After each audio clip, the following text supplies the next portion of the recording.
Sabi nila, kung kayo talaga. Mali.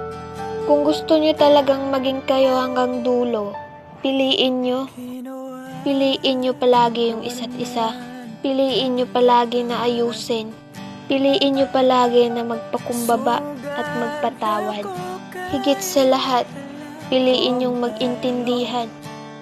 Dahil hindi naman pwede na iaasa mo yung relasyon nyo sa tadhana na kayo na talaga. Palagi kong sinasabi na sa isang relationship, hindi mawawala dyan yung mga away, tampuhan, challenges, at mga misunderstanding. At kailangan, kayong dalawa ng partner mo, alam nyo kung paano haharapin lahat ng yun. Madalas nga kaya merong failed relationship dahil hindi naman talaga sila handa sa mga pwedeng mangyari at dumating sa relasyon nila.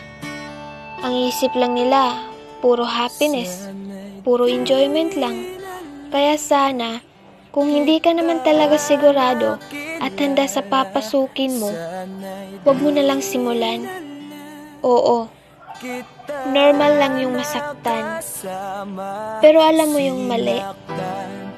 Tuwing mahihirapan ka, ang solusyon mo palagi, pagsuko.